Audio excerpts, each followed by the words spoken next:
out on the industrial grey carpet, and Anthony was sitting in one when I arrived. I responded to his presence with a wave of paralysing nausea. Getting over a painkiller and alcohol addiction makes you respond to everything with nausea. You get nausea in the middle of sex. It lasts for months. I'd worked with the bald-headed, cliff-chinned Detective Charters and his partner for about 2 weeks when my former partner committed suicide, and the bigwigs were trying to find me someone else as a playmate.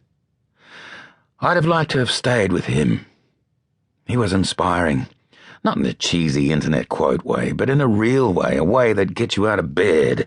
He was somehow still enthusiastic about justice and the rule of law and collaring crims like it was a calling, even though his own 17-year-old son was in prison for 5 years for accidentally leaving a mate with brain damage from a one-punch hit at a New Year's Eve party. I figured if Anthony could get out of bed after that, I could get out of bed after Martina being killed, me allowing her to be killed, and Eden almost dying, me standing there doing nothing while Eden almost died. If Anthony could keep on keeping on after everything that had happened to him, maybe I could get over all the women I'd failed in my life eventually. Maybe I could get over not doing anything about my father's long, slow emotional abuse of my mother. Not saving Martina. Not saving Eden. Not being there when my ex-wife had a stillborn child. Anthony had been as powerless to save his own son. And yet here he was, smiling at me as I came to sit by his side. Maybe being powerless was okay.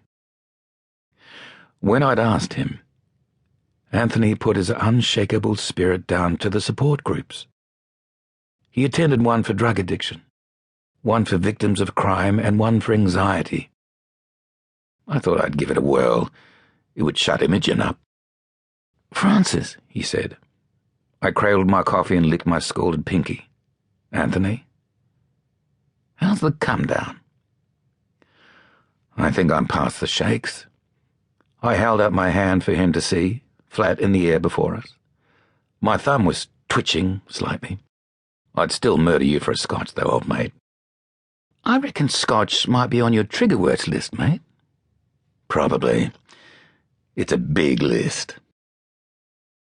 Some recovery groups don't let you say particular words, trigger words, because some members are getting over a level of addiction so great that even the sound of the name of their drug of choice can send them into a relapse spiral, even if you're not an addict, but you're in a support group parallel to addiction groups such as victims of crime or after domestic violence or incest survivors. You have to acknowledge that some members of the group might also be enrolled in addiction groups, so for their benefit you don't say the words. The first rule of drug recovery group is that you do not talk about drugs at recovery group. It sounded like a whole lot of bullshit to me. I wasn't sure all the tiptoeing around really helped anyone. I tested my trigger happiness, said "end on" loudly and slowly alone in my car, like a little kid whispering a swear word at the back of the class. I had not gone and started popping pills. But I was a rule follower by nature, so I didn't say endone in or anywhere near the meetings I attended. I didn't say scotch, or bourbon, or cocaine, or ecstasy, or Valium, or Oxy, all guilty pleasures of mine at some time over the previous months. I mentioned that I had a variety of drugs of choice at my first meeting when I introduced myself, but I hadn't shared since. In fact, I hadn't said anything. Imogen had told me to go to the meetings. She hadn't told me to participate.